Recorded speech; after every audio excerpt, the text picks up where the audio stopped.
Hey, what it do, y'all? It's your boy YouTube Blue coming back at you again. Here's another spotlight video for you on our undrafted guys. Now, I know a lot of people that watch football, like, they really only care about the draft picks and, the top end guys. But to be honest with you, when you round off your team, the low level guys matter too because you're talking about core special teamers. You look at guys that we had in the past, like J.J. Wilcox and Barry Church, although he played on defense as well. But, they all started somewhere. You look at Danny McCray, CJ that's on the team, Goodwin that we have on the team right now. So you look at these guys that are like our core special teamers that we've had on this team and currently have. Some of them might have started either from another team or as an undrafted guy. Sometimes undrafted guys come out to be something. You never know. So I'm trying to bring to light some of these guys just because they're less talked about and a lot of people don't know. And, they work their whole lives to play football themselves. And I can only imagine, getting an opportunity to even try out for an NFL team is just amazing. Because I know I never got to the pros before, but, these guys got farther than I did. So I can't. I like the underdog. I root for the underdog. That's just me. But this one is on linebacker Storey Jackson. He's an undrafted guy by the Dallas Cowboys, number 47 right now. Numbers change if he does actually make the team. He's 6'2", 225 pounds. He spent the first 3 seasons at Prairie View A&M University. And in those 3 seasons, obviously he wasn't a starter. But in those 3 seasons as a rotational guy, he racked up 192 total tackles. He had 18 and a half tackles for loss, 6 sacks, and 3 forced fumbles. And that's in the 3 seasons with Prairie View. Sorry, guys, I got a stuffy nose. Allergy season. And I think that's one of the reasons why he transferred. He ended up transferring to Liberty his last year in 2021. And in that season, he racked up 102 tackles and 7 sacks, which he almost got as much total tackles in 3 seasons, in 1 season that he did in the 3 seasons with Prairie View. So it's amazing how the dynamic of being a starter to a rotational backup player. Now, at Prairie View, we know that they're a much well-known, a more well-known school than Liberty is. So, he probably transferred to a lesser school to get the opportunity to play because he wanted teams to look at him and get an opportunity. Hey, if I don't get drafted, I need somebody to see me to pick me up as an undrafted player. And Dallas Cowboys were definitely one of those teams. They were one of the teams that saw him. They saw that he was a hard-hitting linebacker, and they was like, oh, we need that. We need that. Try-hard guy. That's what the Cowboys like. Definitely try-hard guys.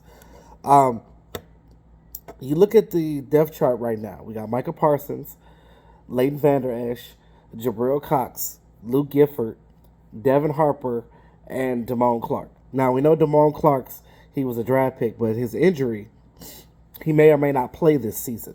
So, he kind of is red-shirtish, but if he does play, it'll be towards the end of the season. Jabril Cox is coming back from an ACL tear. They said that he should be good for the start of the season, but we don't know.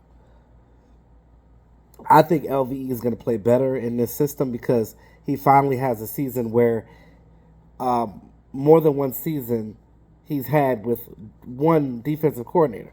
Because when your coaches keep changing on you, it's hard for you to find comfort. And if we see the LVE towards the end of the season, this whole season, oh yeah, I think that we're going to be really good. Now, we know that Micah Parsons is dynamic. We know they're going to move him around a lot.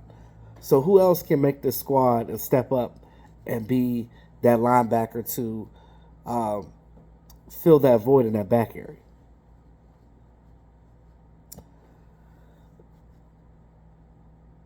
To me, this guy right here is kind of similar to Devin Harper.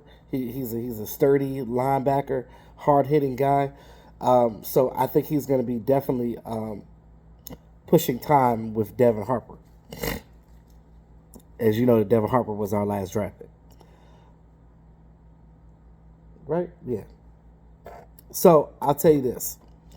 Before he went to Prairie View, this is a fun fact. Before he went to Prairie View, he actually went to community college. He spent. Sorry, somebody was calling me.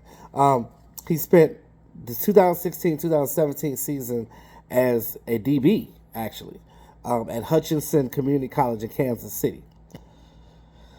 He had 81 tackles, 1 interception in 19 games playing in community college.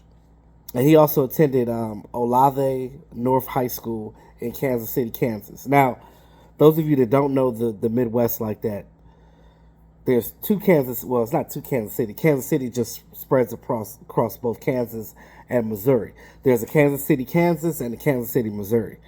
Just like, for example, where I'm from East Chicago, Gary, but East Chicago, Indiana. We know that East Chicago is Chicago, Illinois, but Indiana is Indiana, but we're northwest to the point that a part of that east side of Chicago is in Indiana. That was the city that I resided in. Kind of like those of you from Texas, Texarkana, state line, type of jumbo. So you know how that goes.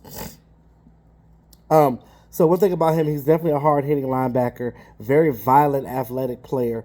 Something that the Cowboys, you think they would get as a player anyway, because the type of defense that we're running with Dan Quinn, everybody's moving around and running for the ball and stuff like that. You need athletic guys. He did the 40-yard dash in 4.68 seconds. It's not bad. For a regular person, that's great. But for an athlete, that's pretty average. But sometimes it really doesn't matter about your 40 speed. It matters about your angles. Can you get sideline to sideline? And that's the type of linebacker I was when I played in Arena League. But I wasn't the quickest linebacker out there, but I was good in short spurts as far as sideline to sideline. Like, I was able to utilize my IQ to be there at the right time. So if he's that type of player, that's going to be beneficial to the Dallas Cowboys and could possibly stretch to make the roster as a, especially if Damone Clark gets put on the PUP list, or if he's redshirted his rookie year, they can have somebody like Storey Jackson come in and play and be a special teamer and fill in when needed. I think that's good because we still have Lou Gifford and stuff, playing special teams, so that helps out. So, these special teamers, their lives matter too. And I'm going to tell you, making a football team, if you know that you're not a starter, you know that you're not a person that is going to make the roster straight off the bat, you better make sure that you play special teams because that's how you're going to make the squad. And that's normally how NFL players make the squad is if you're not the guy, if you're not a top guy, you better make sure that you can do something on special teams, period. So that's just how that goes. So let me know what you guys think about linebacker Storey Jackson.